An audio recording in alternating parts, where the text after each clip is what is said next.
We're ready. Are you ready to go? I'm ready. We haven't done this in a while. I know we've released recently, but it feels like forever since we've done a pony care episode. When did we last do it? What, New Year? January. Yeah, just when you came back from...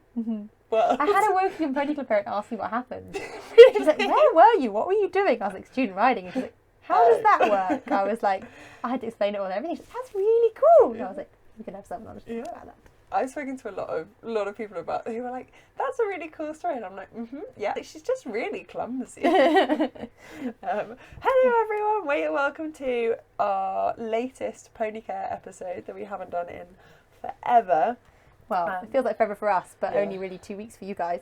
Yeah. This episode is brought to you by Chimera, just like our other episodes. They're really good. They do leggings and base layers that stop your muscles hurting when you're riding and things. If you want to go and check out their stuff, you can find them at Chimera Sport on Instagram or chimerasport.com, I'm pretty sure, which is just their website. And if you want a discount, our discount code for 10% off just for you guys is ponypod01. Yeah, ponypod01. All in capital letters, so that's PONYPODO0 even 1, and that'll get you 10% off. So we'll start today's episode. I think before we start, we should tell you we've had a very exciting week. Oh, yeah. Because Tess has now passed her HGV test. Oh no! So Tess is a trucker. Is that not the most terrifying thing ever? I feel like there's a travelling episode coming up soon. I'm allowed on the roads driving big things. I'm really the lorry they teach you in, not that big. They were like, yeah, so you can go and drive anything with a fixed body and you'll be fine. And I was like, but I've only... How big was your lorry? It wasn't... Well, it was 13.5 tons, but size-wise it wasn't as big as our horse box. Oh, because I did mine in a 16-tonner. No, mine definitely wasn't that big. And they put loads of water in the back to make up the weight. Ours had water in the back, but it was only like a 13.5 ton lorry with loads of water in the back. So they were like, yeah, and you can go and drive up to 18 tons. And I was like, I can what? 18? I thought it was 32.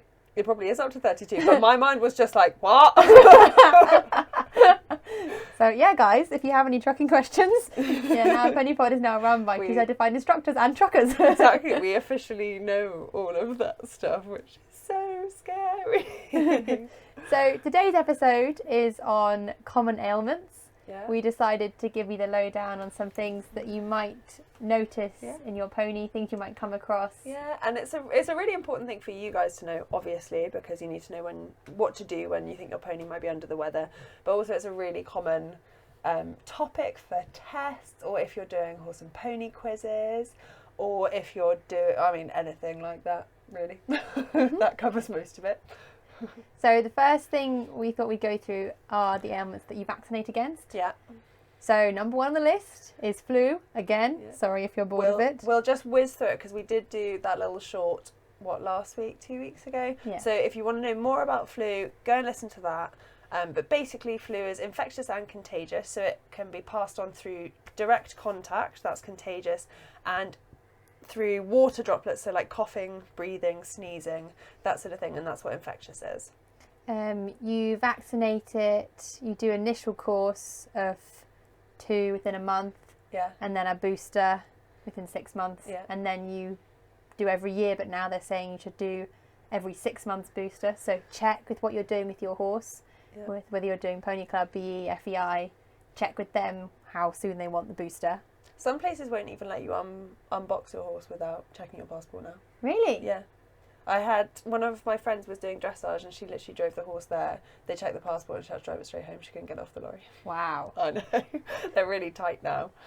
So I had one of mine that we had the whole yard done, and they gave a discount because it was when the flu outbreak was. And I didn't get one of mine done because she'd been done in October, so she was in the 6 months. And then 2 weeks later, BE were like, oh, they have to be within 6 months. And I was like, she needs to be done now, otherwise it's going to be run out by the end of April. So it's just like human flu. If you get your flu jab, you can still get flu, but your symptoms aren't that bad. I'd say it's the same with horses. They can still get flu, but they won't be like dragged down as much by it. They'll have a bit of a temperature, they'll be off their food, have some nasal discharge or a cough, and you want to isolate them, so in a different stable, have only one person deal with them, separate feed buckets, preferably in a different stable block if you can. You want it ideally 100 metres away.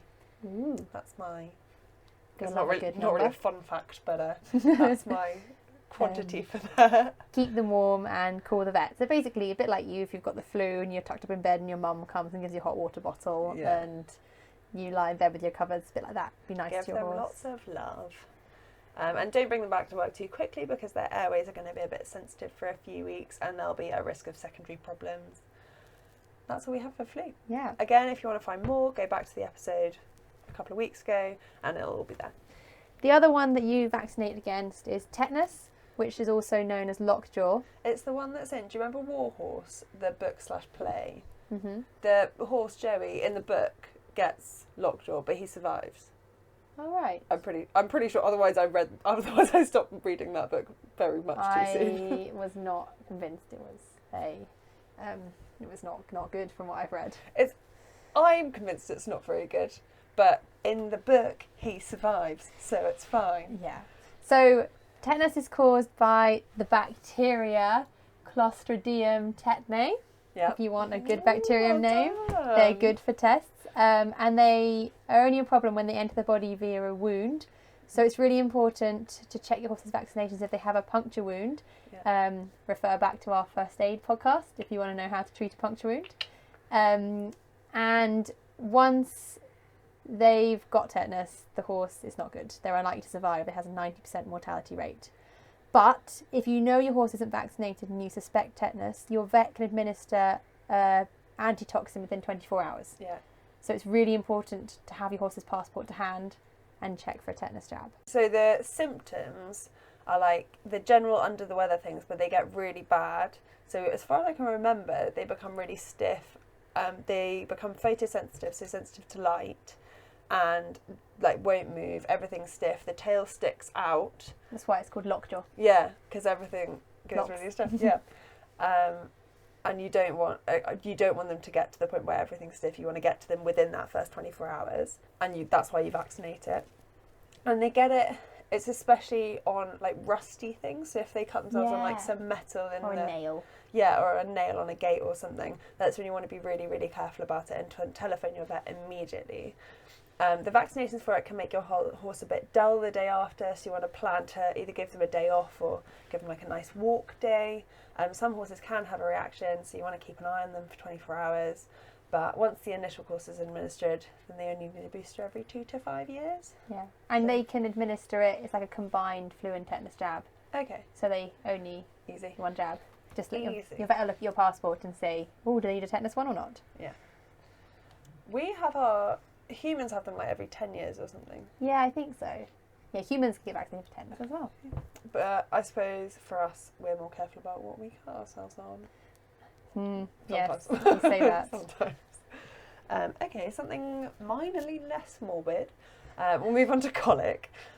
Colic is just the general term for any kind of abdominal pain, so it covers so many things. It's just a tummy ache in your horse. Colic can be prevented by regular worming, having their teeth checked regularly, and avoiding rapid changes in feed, which is one of your rules of feeding. Yeah. So it's really important to remember your rules of feeding. You can get loads of different types of colic.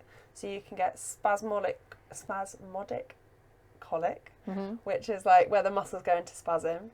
You can get tympanic colic, which is that where it all compacts? No, that's a compaction colic. Which one is tympanic colic? You've got the book right there. I do, but I haven't opened it. And there's one which I don't think they list at a lot of places, but it's telescopic colic. So it's where the intestine goes in on itself. Yeah, like a telescope, and then it doesn't sort itself out in time. For those of you who are not so good on the big words, possible causes are spasming of the gut wall, which would be your spasmodic, blockages, which is your compaction colic. Yeah. The gut can be stretched if they have build-up of gas. You can get a twisting of the gut, or the gut, that would be a telescopic, wouldn't it? Yeah. Displacement. Yeah. Or grass sickness can give them colic-like symptoms. They can get, it was one that I hadn't heard of before, but sand colic. Yes. Did you ever read the Heartland books? I read the first one and then her mum died and I was like, too sad, not so doing this. in the Heartland books, she has this horse that she is given or rescues because they Heartland. Always get given a horse. So she doesn't like it. Her mum's rescued it and given it to her, and she decides she pretends to ride it, but puts it in the arena for exercise. Yeah. And it eats some sand and gets colic, and then she has to admit that she didn't ride it and it went in the arena, and that's why it got colic. Honestly, never lie to your parents, kids. So that's just where if they eat sand, it it's really heavy, so it settles in the gut and they can't pass it, and then it causes blockages. So if you have really sandy ground and you suspect that your horse has sand colic, definitely call the vet, because they have to physically remove the sand. Otherwise they can't, because the horses are unlikely to pass it themselves, and otherwise the blockage will just get worse and worse. So you want to stop them eating and call the vet, and the vet will come and try to work out where the blockage is and whether they can remove it by hand, shall we say, or whether they're going to have to operate. And they had a picture in Horse and Hound of this horse literally open and them just scooping sand out of this horse. It's quite a lot. I mean, horses' guts in general, you'd be alarmed how much is in there. So my mum had a racehorse who it was quite sad. He slipped in the field. He ripped the lining between his stomach and his spleen, and some of his intestine wormed its way in and got knotted the other side. So he had to be operated on. And I think I was 13, and I watched the operation at Liphook, and I mean they had it was the surgeon and 2 nurses, and each nurse had an armful of intestine and were hoiking it out of the way. And I don't understand, even now I don't understand how it all fit back in. I just don't. Those of you that are training for the quiz, who have already done quiz areas, you will know there's around the digestive system, and you will also know that the digestive system is 32 metres long. 32 metres. 32 metres doesn't sound that much to me, and yet seeing it was where is this coming from? You say that. We did training for the quiz and I got a load of baler twine and we measured out. And it was I went around the car park. Yeah, is that sort of thing where when you actually find it, you're like, how does this happen? It's human ones are meant to be the length of a football field or something, aren't they? I don't know about humans. I think so. My fun fact, which I think I sent to your sister, if you unravel all of so if you got a human DNA, one single one, and you unravelled it for, I want to say for one cell, but I don't think it was for some. No, if you unravelled all of the DNA in an adult human, it would reach to the moon and back. That was my fun fact that I sent to your sister. And then there was another one where she had a video of a chicken, and I was like, my other fun fact is that the longest recorded flight for a chicken is 13 seconds. Anyone who wants to use that at any point. Going back to colic, the signs of colic are your horse will look quite uncomfortable and restless, so they might be box walking more than normal or shifting their weight around. They tend to look at their flanks because that's where the pain's coming from. Yeah. And kicking their bellies. Yeah. They might be getting up and down a lot or rolling. There'll be patchy sweat, so especially if you haven't ridden your horse and they're sweating, it's something to be aware of. Yeah. And their temperature, pulse and respiration will increase. So that's where you need to know your numbers for that. You'd be surprised how, I mean, there's a lot of symptoms to remember, and you'll read them and think, oh God, I'm never going to remember all of these. But you'd be surprised how quickly, when you see your horse acting in any of these ways, you go, its belly's sore. Yeah. And you immediately know. Although we had a horse that it got colic, and its way of dealing with this was pacing around the stable and leaning on all the walls. Don't know why leaning on the walls and not rolling, but it leaned on all of the walls. Well, I guess people, if they've got tummy aches, will clutch their stomach. Yeah. And I guess that's kind of the same as pushing the walls. So if you suspect your horse has colic, you want to remove any hay or feed from the stable. Yeah. But only if it's safe to do so. If your horse is thrashing around, don't get in the way. No. It's pretty useless to everyone if you go in and get your leg broken or something. Yeah.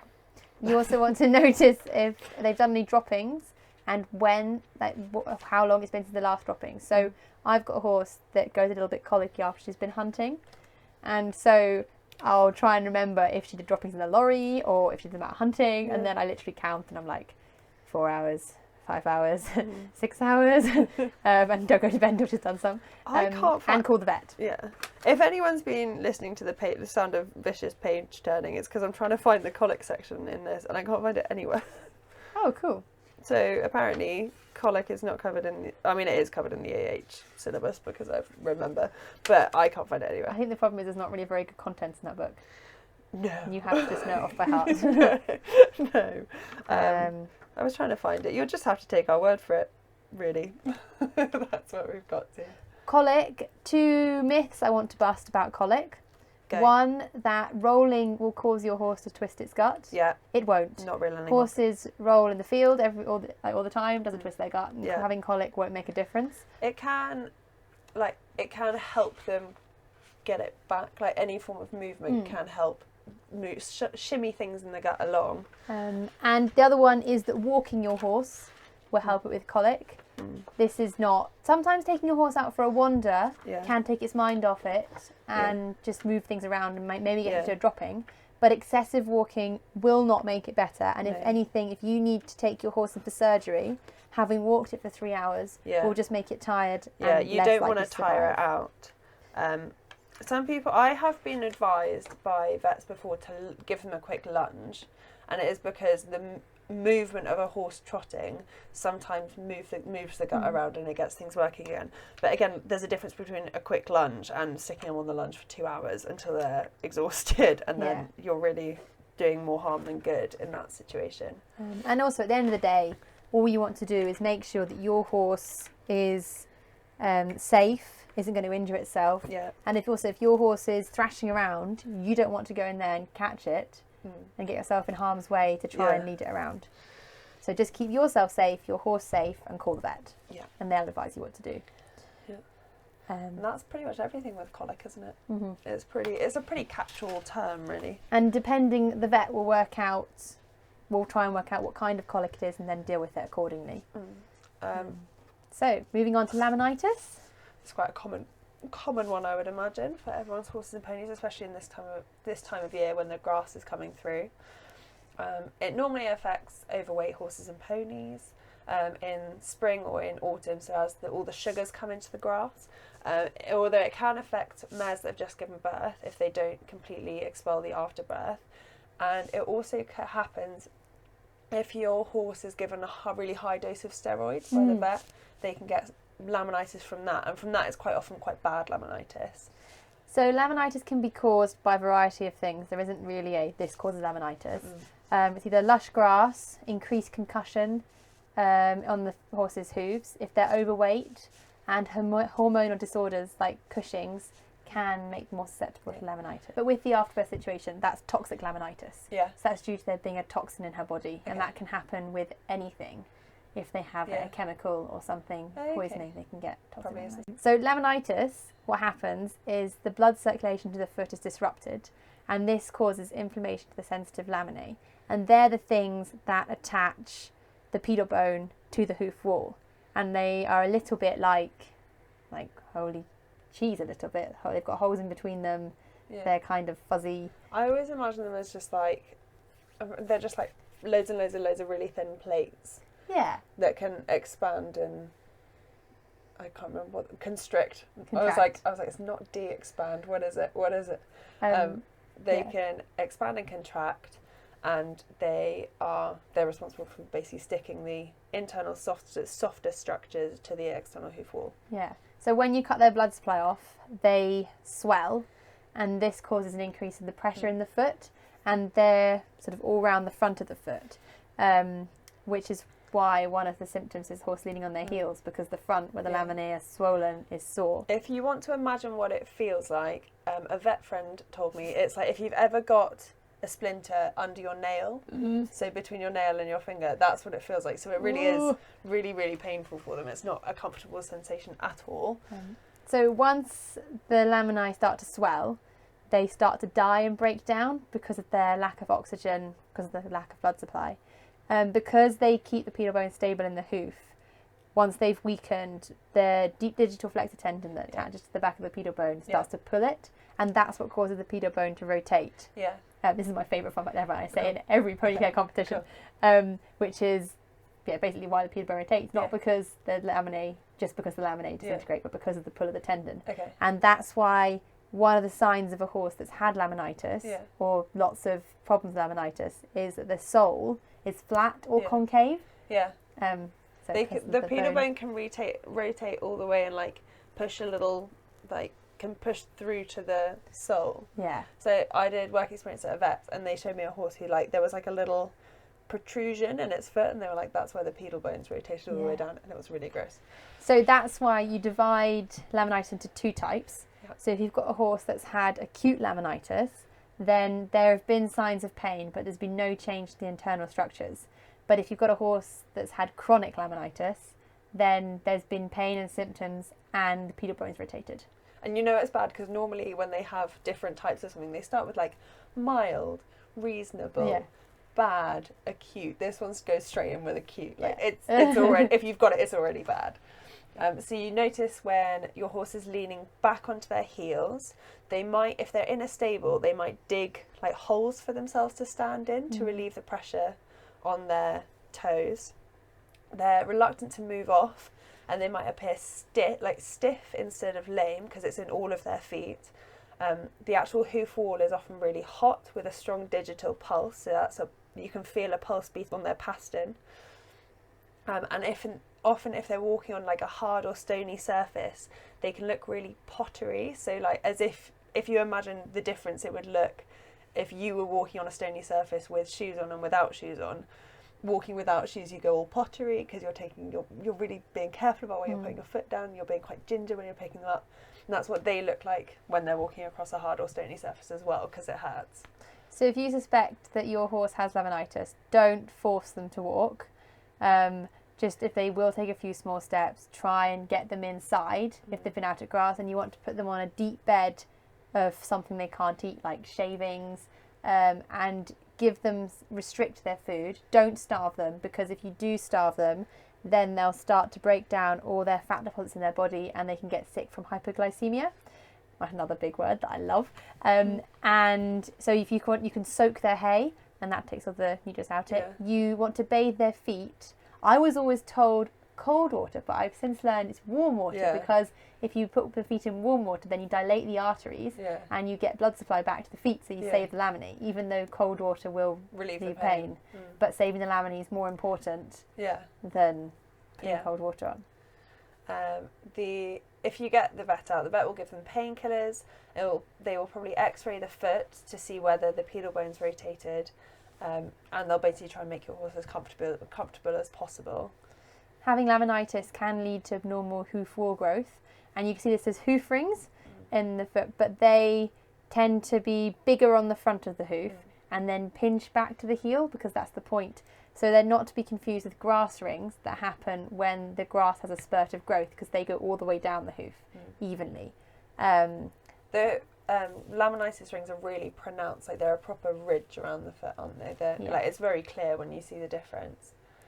Once a pony's had it, they're susceptible to getting it again, so you need to manage them carefully. Like you might need to restrict their grazing or give them low sugar feed, maybe feed a hoof supplement like biotin to help with growth and repair, and you might need to ride them with pads to cushion the feet depending on how serious it's been. So you can, as well as putting pads on, you can also do, it's quite outdated because we now have pads and that sort of technology, but you can shoe them with a heart bar shoe, which is where the metal of the shoe comes all the way around and comes down in like a V along the lines of the frog, and that supports the frog, which in turn supports the pedal bone. And you can also use a straight bar shoe, which goes straight across the back, which is slightly less, it's like a less drastic measure, isn't it? But what's really important to remember with those is if you're going to fit a heart bar shoe, their feet need x-raying first, so they go in the right place. Yeah, you need your farrier and your vet to work together on that one. Our next thing is strangles, which goes, I mean, it's a bit like the flu. It goes around about once a year and everyone gets very panicked about it. Strangles is both infectious and contagious. It's a bacterial infection caused by Streptococcus equi. Yeah. I love that one. I always put it in pony care. You and your pony care. It causes a really high temperature, up to 40.5, and really thick, gloopy, yellow nasal discharge. And they quite often have a soft, wet cough. They're off their food, and they can get really, really swollen glands. So just under their jaw, kind of at the where you put the throat lash. There is a word for that. I'm sure. Jugular groove. I can't think of it, never mind. Where you put the throat lash, they get really, really big swellings, and they can become bigger and bigger over a period of days, and then they can burst, which releases loads and loads of pus, and it's really gross. If you suspect your horse has strangles, you want to isolate it immediately and call the vet. You also, once the vet's been in confirmed, you want to notify your surrounding yards and isolate the yard completely, so don't allow any horses in or out, because... Don't go hacking. Yeah, don't go hacking. Like that. Because the bacteria can remain or can still infect other horses until 4 weeks after the last abscess has healed. And once these swellings have burst, the horse starts to recover. But just because the horse is starting to recover doesn't mean it's not contagious anymore. And the whole process can take 10 to 14 days. So if you've got strangles in your yard, it's shut down for about a month and a half. Yeah. And one thing we've had, sorry, this is really important to me and it annoys me, is people get strangles in their yard and it seems to have a bit of a stigma around it. Yeah. So they try to cover it up and not tell anyone. Yeah. But that's the worst thing you can do, because people will judge you more if you have strangles and don't tell people and it spreads, than if you have it and tell everyone and like, don't come near us because you will get strangles. It's the same thing around us. People get it and they still go hacking, they still do everything like that. And the water droplets you really, really have to notify all the yards around you, because the water droplets can travel, I mean, I read it a while ago, but it's like 5 kilometres on the wind or something. So just tell everyone and be like, just FYI, you need to be on the lookout because we have this in our yard. And I say, and horses can, even when everyone's recovered, or everyone seems to have recovered, if any horses are leaving or moving yards, you want to tell the new yard owner to isolate them, because they can be carriers but not show any symptoms. And you can blood test them for that. Yeah. And one thing you would blood test for if you were vetting a horse, I guess. It's quite a faff of a blood test, but it's worth doing just to make sure you don't spread it around. Last one? Yeah. So the last one on our list is azoturia, and it has quite a few different names. So it can also be known as tying up, Monday morning disease, or a big one that will get you lots of brownie points is, wait for me to say this, hang on, exertional rhabdomyolysis. Rhabdomyolysis. It's in the 8th manual if you want to go and look it up. Classic rhabdomyolysis. Just say it really quickly and it will sound really clever. See, the good thing with that is even if you say a word that sounds roughly like that, no examiner is going to know the difference. They're just going to be like, yeah, doing good work. Although excellent. You say that, but I was marking the quiz at the weekend and for Bran, someone put down, what was it? Phycelium husks. And we were like... Phycelium a fungus? Well, we were like, maybe that's the scientific name. Maybe they're just really clever. We did Google it. It's not that. So it's most common in horses rather than ponies, and it can have similar symptoms to colic in that they seem very uncomfortable. And it usually develops in fit horses that are stabled, and it occurs during or immediately after exercise, especially after a day off. So, fun fact here, the reason one of the names for it is Monday morning disease is because when horses used to be used more for pulling carts, they'd give them Sunday off because that was the day of rest, but they'd have a really high grain diet. They'd all be fed on oats and barley. And so when they started on Monday morning, they'd all been stabled and not done any work for a day, and they all tied up because they had all this food going in their system but weren't doing anything. It always makes me think of Black Beauty, you know, when he's a cab horse. Yeah. And I don't think it ever features in Black Beauty, but because I always imagined cab horses having Sunday off and it always happening in cab horses, so it always makes me think of Black Beauty. Did you ever see there was a series on BBC and it was like Young James Herriot? And one of the cases he dealt with was Monday morning sickness. Really? Yeah. And the guy was like, something wrong with this horse, and he worked out it was because the horse had the day off but the feed hadn't changed, so it was the high, and I was there like, azoturia? You knew it. You knew it. Its exact cause isn't known. It's most likely caused by irregular exercise, so like working an unfit horse too hard, so the lactic acid isn't removed quickly enough, or it's related to feeding, so like an imbalance of nutrients or not reducing feed on a day off. We were told by our vet, so my horse tied up once and she'd never done it before, and she, touch wood, hasn't done it since, and we were told that it was because it was a year a little bit like this where there'd been loads and loads of rain, and then suddenly the sun came out and the grass went crazy. And because it had grown loads, but the nutrients hadn't had time to come through, there was like an imbalance of nutrients in all of the grass, and there was apparently an absolute spate of horses tying up. Wow. She hasn't done it since, thank God. But just be careful when the grass starts coming through. Well, this is also rule of feeding. Feed according to work. Yes, big one. So you can tell the symptoms of it.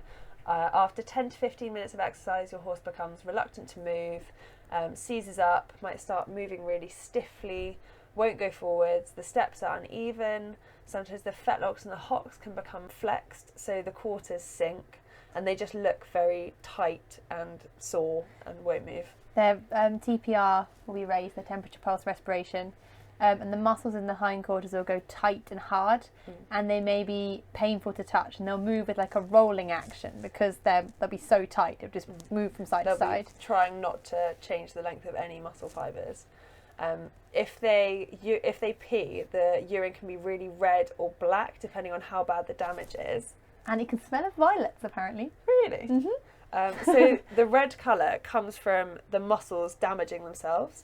So as the horse has to move, because the cramp is so bad, it tears the muscle fibres as they move, and this releases myoglobin, which is similar to hemoglobin but has a much stronger affinity to oxygen, so it grabs hold of oxygen molecules way, way tighter, and it's kind of your body's last resort. If you've not been breathing or whatever and you haven't got any oxygen in, the very last thing to go is the myoglobin releases its oxygen. It's like your body's emergency store.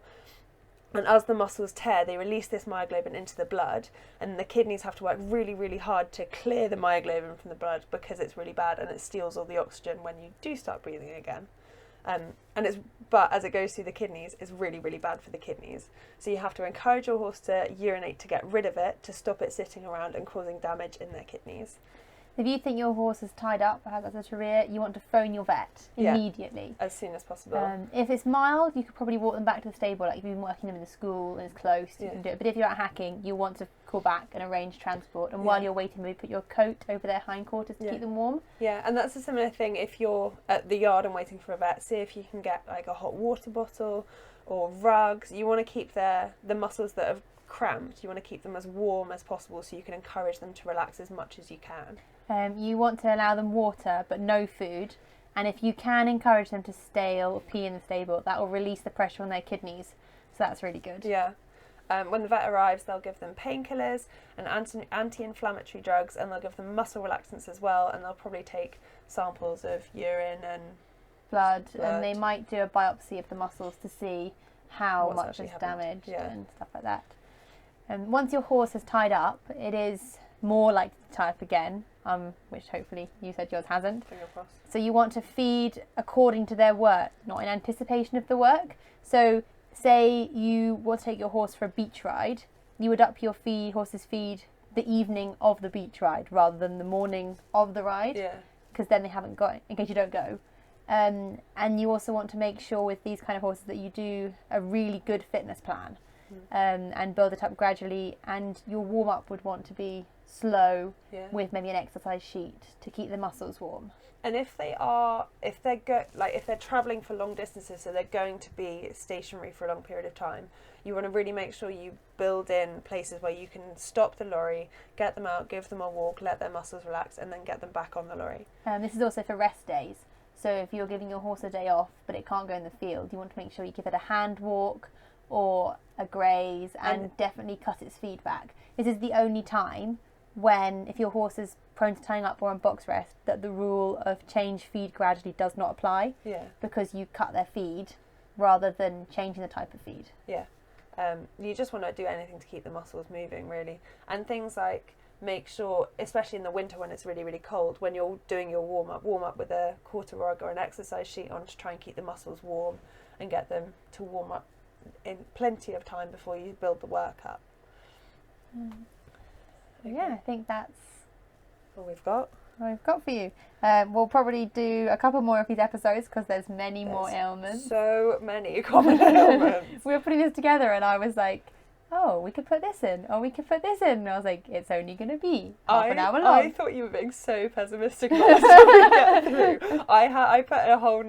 I put technically it's 2 things.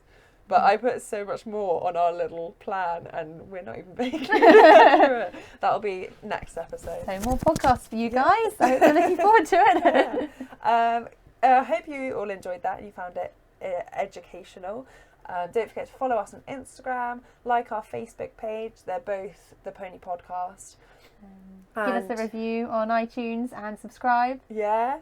Make sure you download our Spotify thing so it gets straight to your phone and you don't have to use up all your data listening to us. And if you have any topics you want us to talk about or anything, any words of wisdom for us, then email us at theponypod@gmail.com. And make sure you subscribe because we have lots of exciting guests coming up. Oh my god, so many exciting guests. Oh my god. Okay, anyway, alright, thanks for listening. Bye.